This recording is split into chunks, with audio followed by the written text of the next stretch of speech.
Aleluia. É uma alegria, é uma honra, uma responsabilidade estar aqui para ministrar a palavra do Senhor. É sempre um desafio quando nós nos propomos a subir aqui no altar e ministrar a palavra do Senhor, porque a palavra não é nossa, não é sobre o nosso conhecimento, não é sobre nós, é sobre a palavra do Senhor, é sobre vidas, é sobre o reino de Deus. Então é uma responsabilidade muito grande. E eu me alegro no Senhor nessa noite por essa oportunidade em compartilhar com você aquilo que o Senhor me deu, aquilo que o Senhor falou comigo. Eu espero que fale com você, que alcance o seu coração, que alcance as áreas da sua vida que você precisa nessa noite. Amém? Eu estou empolgada, estou feliz. Quando o Senhor me deu esse tema, há mais ou menos um mês atrás, talvez pouco mais de um mês, desde então o Senhor tem trabalhado no meu coração. E eu creio que o Senhor ainda fará grandes coisas no nosso meio. Amém? Vamos ler a palavra do Senhor?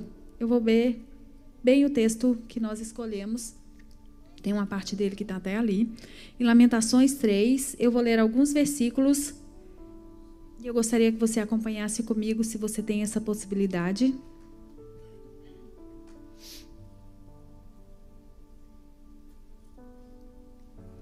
Lamentações, capítulo 3. Amém?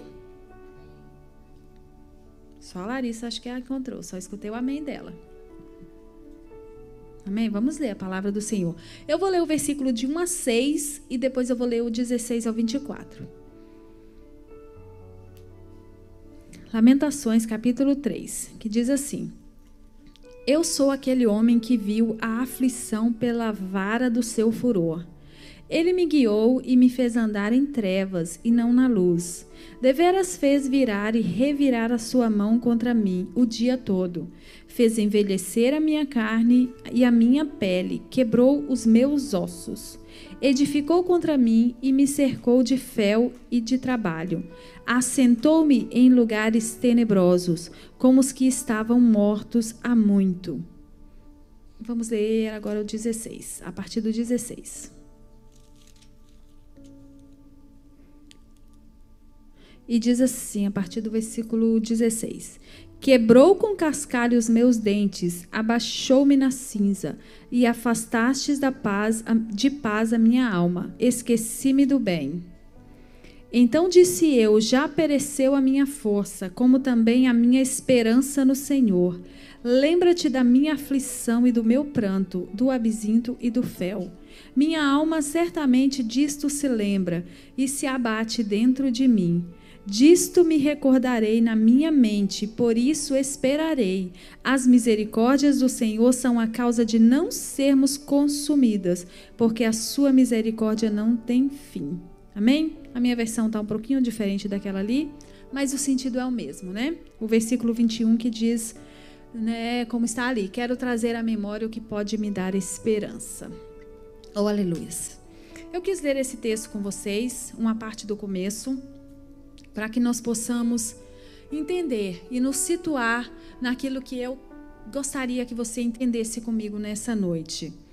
Quando nós lemos o livro de Lamentações, ele foi escrito pelo profeta Jeremias. Há algumas contradições, mas a maioria chega ao consenso de que foi escrito pelo profeta Jeremias, que é conhecido também como profeta chorão. Era um profeta de Israel. Ele profetizou em um tempo de angústia, um tempo depois que o reino já havia se dividido. E Jeremias profetizava para o reino de Judá. Esse livro foi escrito contando basicamente lamentos, choros, como se fossem mesmo um clamor, lamentações, o lamento do profeta pela situação que o povo se encontrava.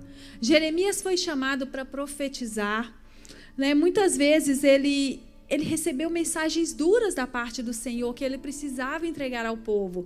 Se fosse hoje em dia, provavelmente ele seria chamado de profeta do caos, porque a mensagem que Jeremias tinha não era aquela que agradava o coração do povo, mas era dura, era uma mensagem de confronto, muitas vezes de repreensão, de que Deus traria juízo para aquela nação. Isso não agrada, muitas vezes, ninguém quer ouvir, as pessoas querem ouvir bênçãos, que você vai, né, prosperar.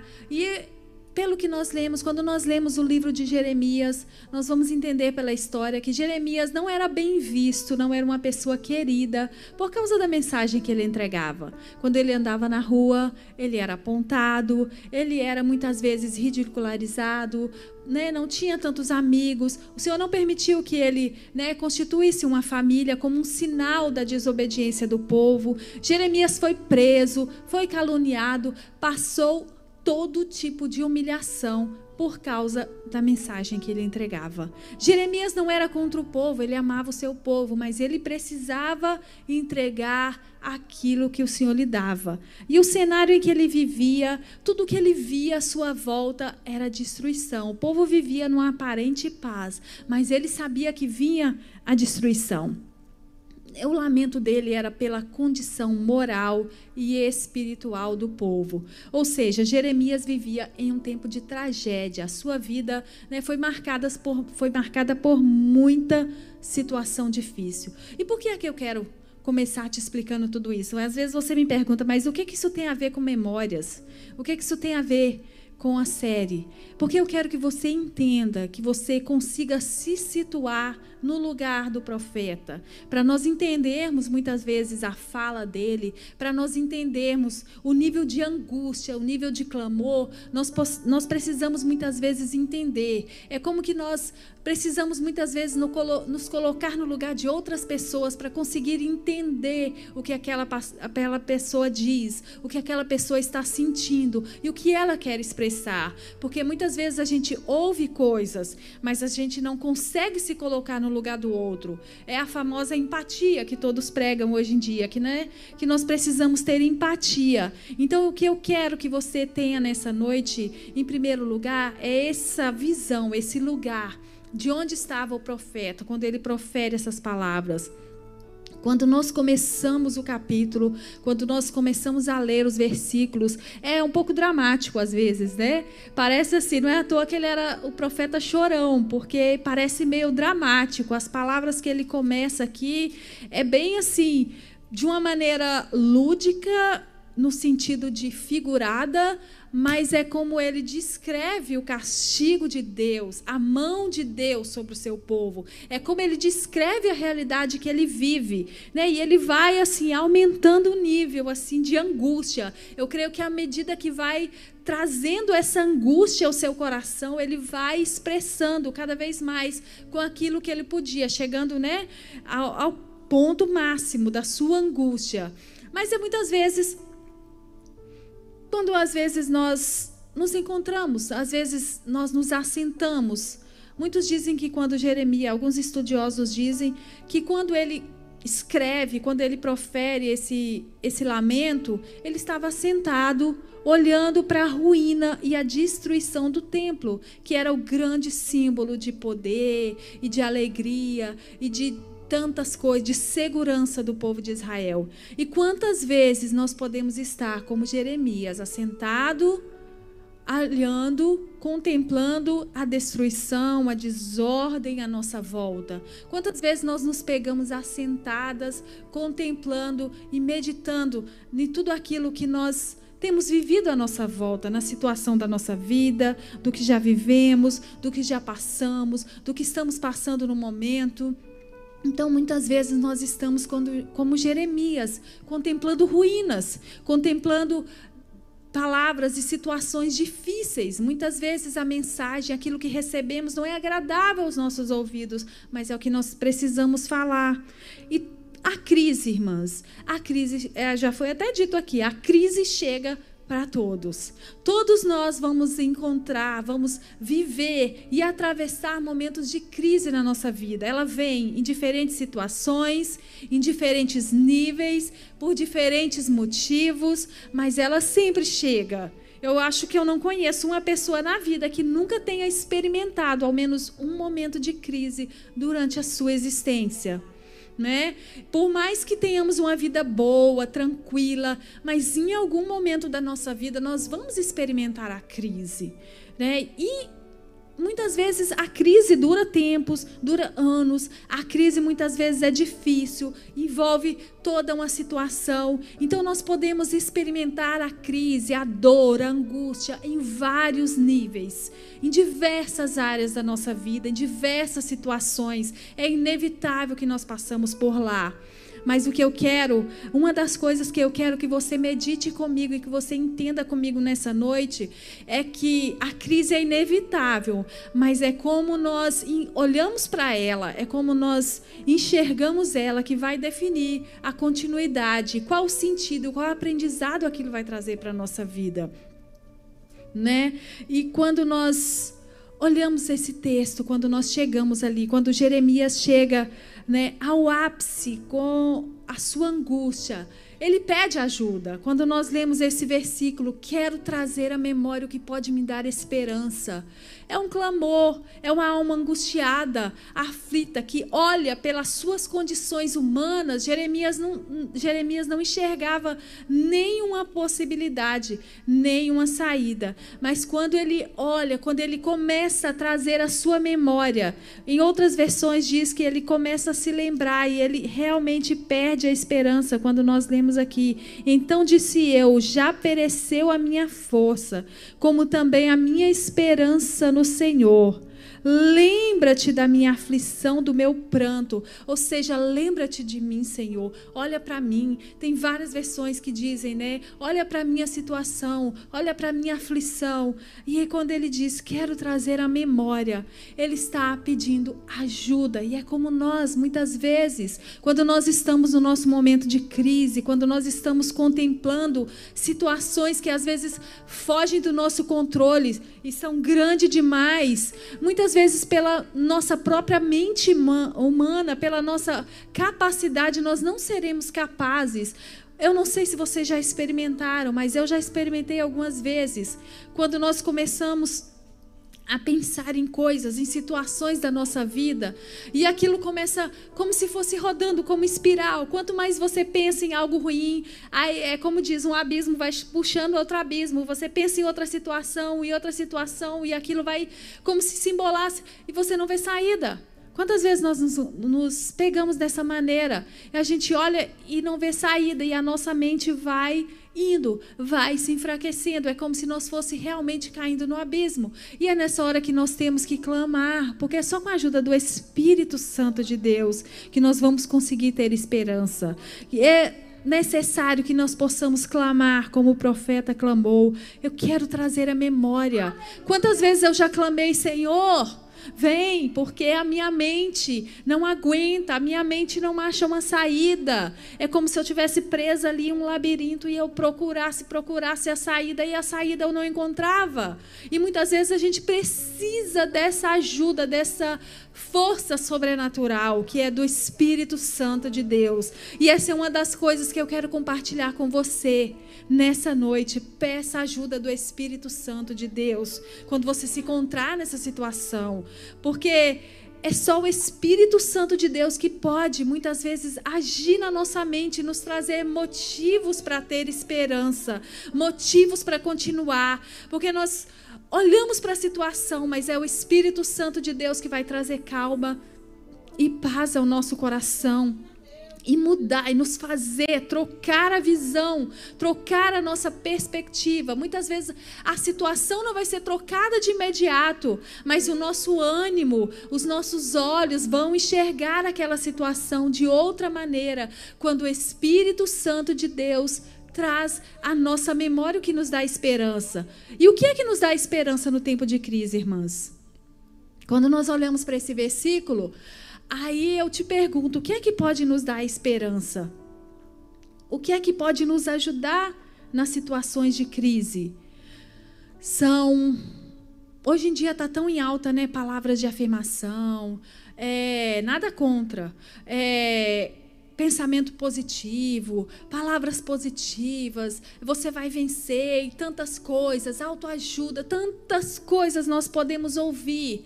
Mas eu digo para você, essas coisas são boas, ajudam, é bom você ter alguém te dizendo, vai, você consegue, mas isso por si só não é suficiente para sustentar a nossa fé no dia da crise.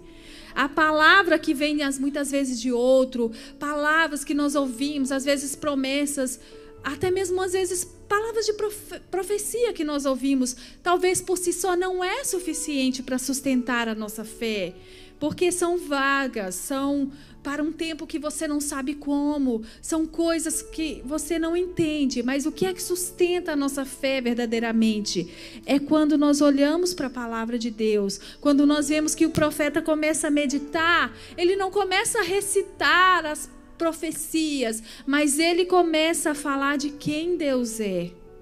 E é isso que sustenta verdadeiramente a nossa fé, é entender e conhecer quem é Deus de verdade, conhecer quem é, qual o caráter de Deus, as palavras, quando ele começa, se você olha os versículos, ele começa a trazer uma nova perspectiva.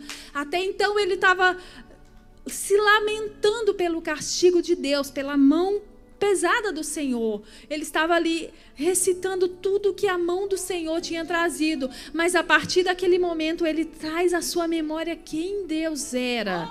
Quando ele vai dizendo aqui, olha, né? As misericórdias do Senhor são a causa de não sermos consumidos, porque as suas misericórdias não têm fim, novas são a cada manhã, grande é a sua fidelidade. A minha porção é o Senhor, diz a minha alma, portanto esperarei nele. Então ele começa a meditar no caráter de Deus, em quem Deus é, e é isso que sustenta a nossa fé, é isso que nos sustenta nos dias difíceis. Não é aquilo que vem de fora, mas é aquilo que nós temos dentro. É a certeza e a confiança de Deus que nós carregamos no nosso íntimo. É saber de verdade quem Deus é na nossa vida, quem Deus é, porque a nossa fé vai em algum momento ficar abalada, irmãs. Eu tenho certeza, se eu perguntar para cada uma de vocês aqui, até para as pastoras que estão aqui, é normal, porque nós somos seres humanos, nós sentimos na carne a dor, a dificuldade, mas a única coisa que nos sustenta é ter a certeza do caráter de Deus.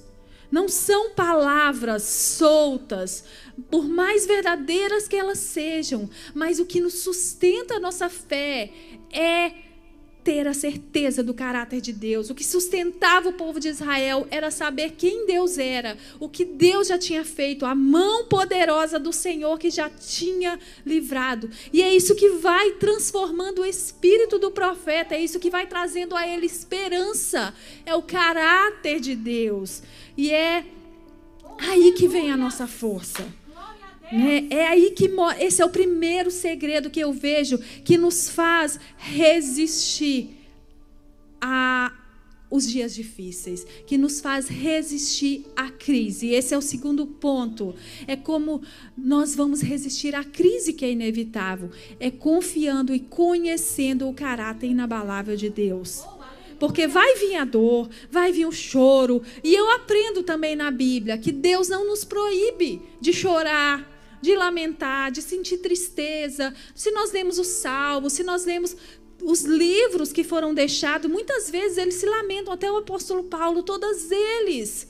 Porque são seres humanos, Deus conhece a nossa humanidade, Deus nos dá, é aí que vem. Quando nós nos colocamos de verdade diante de Deus, nós não somos um personagem criado, montado, nós somos seres humanos. E quando nós colocamos a nossa fragilidade humana diante do Senhor, o nosso sentimento humano, aí nós damos abertura para que o Espírito Santo trabalhe.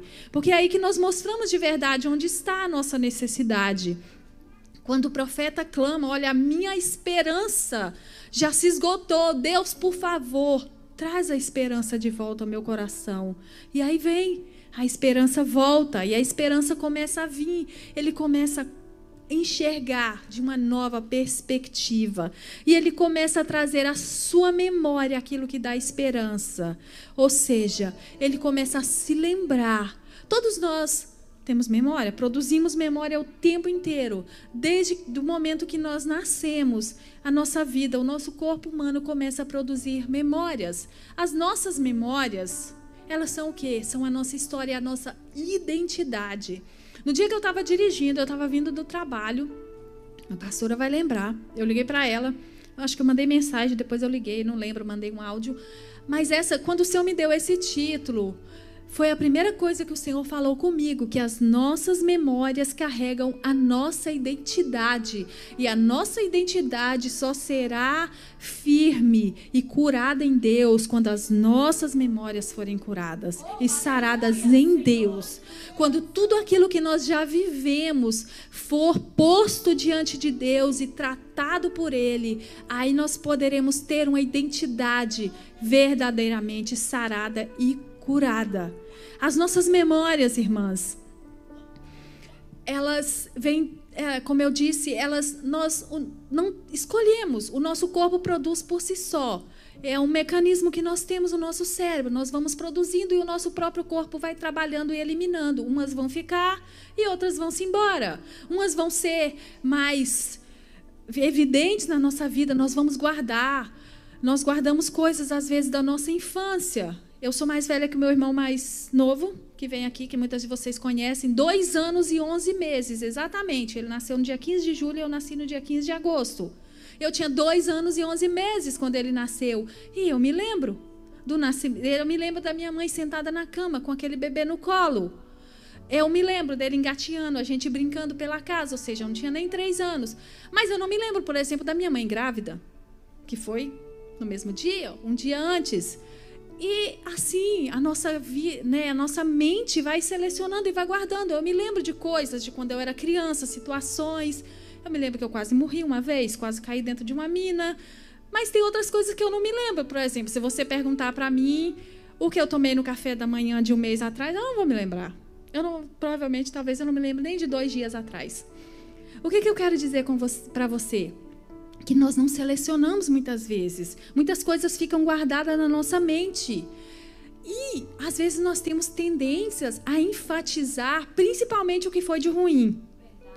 A nossa memória, às vezes, é tão seletiva que, muitas vezes, nós vivemos algo bom e ruim no mesmo dia. Mas nós vamos guardar aquilo que foi ruim. E vamos, muitas vezes, enfatizar na nossa vida. Porque aquilo, de uma certa maneira, causou um trauma, muitas vezes. E nós vamos enfatizar aquilo e vamos guardar. E já conversou com alguém que vai te contar um fato que muitas vezes aconteceu há 30 anos atrás, há 10 anos atrás, há 5 anos atrás, mas a pessoa fala com aquele sentimento como se fosse hoje. Se foi algo ruim, muitas vezes com aquela raiva, com aquela revolta. Eu conheço uma pessoa, irmãs, que guarda um trauma de quando ela era bebê, de uma coisa que contaram para ela que aconteceu quando ela era bebê. Isso há quase 70 anos atrás, ou na verdade mais de 70 anos atrás. Ou seja, a pessoa guardou aquilo na memória de um fato que contaram e trouxe aquele trauma e carrega aquilo para a vida dela. Ou seja, qual o poder que a nossa memória tem de selecionar e fixar coisas da nossa vida? E as nossas memórias, elas não se apagam. A gente não consegue apagar como se apaga um eletrodoméstico. Se a gente pegar o nosso telefone, a gente consegue apagar o computador. Mas as nossas memórias não. Porque se a gente apaga, é porque a gente está com algum problema. A gente teve uma doença, sofreu um trauma, alguma coisa aconteceu. E quando você vê alguém que diz, eu não sei se você já ouviu, eu já acho que já até pensei em algum momento da minha vida, eu gostaria de esquecer tal coisa. Gostaria de voltar do tempo e não fazer tal coisa. Ou se a pessoa tem vontade de ter uma amnésia, esquecer tudo. É porque ela queria esquecer um problema, um trauma, algo ruim. Ninguém quer esquecer algo de bom. Por exemplo, se eu falar para a pessoa, tu quer esquecer o dia que seus filhos nasceram? Não. Você, apesar de tudo que você passou do reininho, não, você não quer esquecer, porque te traz um sentimento bom, é algo bom na sua vida, mas também tem memórias difíceis. Então, a gente não consegue evitar, elas são inevitáveis, mas como a gente lida com elas? Como a gente olha para a nossa dor, como a gente significa a nossa dor. Quando nós olhamos para o profeta, ele tinha memórias doídas, dolorosas, de tudo que ele passou. Mas quando ele começa a ressignificar aquelas memórias, elas valem a pena. E assim também é na nossa vida. Augusto Cury diz que nossas memórias são como caixinhas que se abrem automaticamente. A gente pensa em algo e automaticamente o nosso cérebro puxa aquela lembrança. E se é algum trauma, algo doloroso, nós vamos reviver aquilo ali. aquela caixinha vai ser aberta e nós vamos reviver, aquela ferida vai se abrir. Mas quando nós tratamos aquela memória, quando nós tratamos aquele trauma, é como se uma segunda caixinha fosse criada na nossa mente. Quando nós acessarmos aquela memória, nós vamos abrir aquela segunda caixinha em vez da primeira caixinha e nós vamos abrir aquilo ali com um novo significado, com um novo sentimento, tratado, curado. É por isso que muita gente pensa que às vezes para perdoar a pessoa vai esquecer. Quando já conversou com alguém que diz, eu não esqueço, eu não lembro, eu lembro e tá, mas perdoar não é ter amnésia. Eu tenho certeza que você já ouviu disso e que você já aprovou disso. Para perdoar, irmãs, a gente não vai ter amnésia, a gente vai ressignificar aquela dor. A gente vai dar um novo sentido e um novo sentimento para aquela dor. Quando você decide perdoar, eu entendi isso na minha própria vida, que primeiro você precisa decidir. Não adianta, você pode ouvir, as pessoas podem dizer, você precisa perdoar, mas você precisa decidir perdoar, esquecer, ressignificar aquela dor e abrir uma nova caixinha na sua mente, que aquela não vai doer mais, esquecer a caixinha da dor. E eu digo para você que não é fácil, não é fácil, mas é possível, porque quando a gente decide e a gente pede a ajuda do Espírito Santo de Deus, nós conseguimos. Quando nós confessamos para Deus a nossa fraqueza, quando nós confessamos para Ele a nossa dificuldade, a força vem, a ajuda vem. Então não é por nós mesmas, é pela nossa força. E na crise é onde o nosso cérebro mais busca as memórias ruins. Já repararam disso? Quando nós estamos passando na crise, o nosso cérebro parece que vai buscar tudo de ruim que já aconteceu na nossa vida. E se a gente deixar, a gente vai só mesmo. É verdade. Tudo de ruim. Eu passei isso, passei aquilo. É comum, irmãs. Eu não sei para vocês, mas eu já tive muitos momentos assim, que parecia que a minha mente ia caindo no abismo sem fim, assim, e a minha mente ia catando tudo, lembrando de coisas lá da minha infância, de não sei o que, coisa que eu já deixei isso aqui, aí cata de volta, vai pegando tudo de volta. Mas você precisa escolher. Tem um livro da Joyce Meyer que diz que você precisa pensar sobre o que você está pensando. Então, quando nós acessamos essas memórias, nós precisamos pensar, é esse caminho que eu quero ir? Leva tempo, mas nós precisamos treinar o nosso cérebro para ser capaz de reconhecer esse clique, esse estalo que dá, que nos leva para o fundo do abismo e pedir e clamar como o profeta: Espírito Santo, olha, me ajuda aqui, traz a minha memória, muda as minhas memórias, não são essas memórias que eu quero acessar, me ajude a acessar outras memórias, as memórias em Deus, me ajude a acessar quem Deus é na minha vida, me ajude a acessar o caráter de Deus, a me lembrar disso, para que eu possa ter esperança e para que eu possa ter paz. Oh, aleluias! É fácil, irmãs? Não é não. Porque a nossa mente, ela tende para, como eu disse, a nos levar para o vitimismo. Ela gosta desse lugar. Vai dizer que não, sou só eu? Talvez seja só eu, né? Vocês são tudo curada, tudo limpa. Sou só eu. Só sou eu que sou assim, né? Sou só eu. E no dia da crise, né, tá ali. Só, coitada de mim. Mas, irmãs, eu já passei, quando eu falo assim, às vezes eu falo brincando, mas eu já tive muitos dias. Se você me visse, você ia falar assim: meu Deus, o que aconteceu com essa pessoa? Às vezes eu mesmo já olhei no espelho assim, depois da crise, e falei: meu Deus, que é isso, Jesus? Não dá. Se eu puxar como eu disse para vocês, eu costumo ter uma memória boa para algumas coisas assim. A pastora às vezes me faz umas pegadinhas. Tu lembra da roupa que eu usei na conferência, não sei aonde? Eu falo assim, não lembro nem da minha. Essas memórias aí eu sou um pouco desligada. Essa aí é New York Company, marca registrada. As irmãs aí, cadê? Tia Cláudia não está aqui não, mas a Thaís pegou a fase New York Company. Acho que só a Thaís aqui. Mas, meninas, as memórias, às vezes eu olho para trás e eu penso, caraca, parece que eu já vivi uns 100 anos. por tudo assim, quando eu lembro de todos os lugares, de onde eu vim. Às vezes, como eu disse para vocês, eu tenho memórias da infância, eu tenho outras memórias perdidas de tantos lugares, de tantas coisas. E assim como você, eu tenho minhas dores. Eu tenho minhas memórias aquelas caixinhas que eu gosto de deixar guardadinhas, quietinhas, porque quando eu acesso elas às vezes me trazem coisas que eu não quero meditar naquilo, entende? Que são difíceis de trabalhar. Muitas delas eu tenho trabalhado nelas, eu tenho trabalhado nas minhas memórias, nas minhas caixinhas, tentando criar um novo significado para elas. Muitas delas eu já consegui. Muitas delas já criaram um novo sentido na minha vida. Eu já consigo me ligar sem ter aquele sentimento de dor, né? E quando eu digo para vocês, é por experiência própria, que no dia da crise, era o dia que eu mais me lembrava daquelas coisas que eu já tinha vivido, eu não vou dizer há quantos não, alguns anos atrás, bem ali na esquina, né? Mas, irmãs, e só quando a gente consegue ressignificar aquela dor e entender e dar um novo sentido para ela, é como diz que, né, que a gente às vezes é curada para curar. Um tempo atrás eu estava conversando com uma das minhas irmãs sobre o nosso pai. E ela bem machucada, bem magoada, isso, aquilo e tal, porque ele fez isso, porque eu passei isso, e tantas coisas. E naquele dia eu consegui dizer para ela, eu já passei como ela, mas eu consegui dizer para ela, olha para isso de outra maneira. Olha para ele, não é esquecer, não é negar, mas é você dar um novo sentido. Olha para as feridas, olha para por que foi que essa pessoa fez isso, olha para o que foi, como foi que você superou, até onde você chegou até aqui.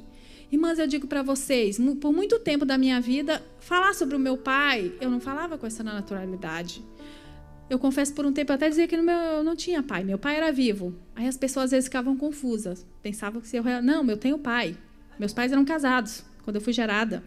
Mas houveram fatos, coisas que afastaram. Meu pai se afastou. E aquilo gerou um trauma e uma memória difícil. E por muito tempo eu escolhi não falar, não dizer, não perdoar. Eu guardei aquela mágoa por muito tempo, assim como todos os meus irmãos. Eu tenho um irmão e 3 irmãs mais velhas. Somos 5.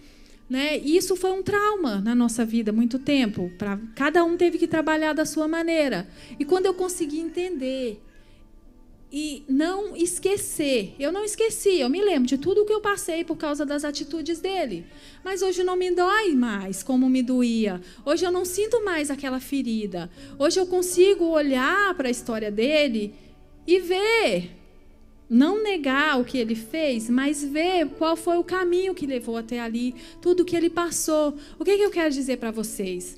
Que às vezes as nossas memórias, mesmo as nossas memórias mais doídas, mesmo as pessoas que mais nos ofenderam, nós precisamos olhar e ressignificar aquilo ali. Não olhar mais com ódio, mas analisar a situação.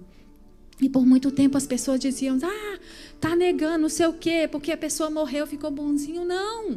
Não é isso o caso. Mas quando você decide perdoar, você ressignifica aquilo ali para você mesmo. Você muda a maneira de sentir, você consegue se afastar da dor.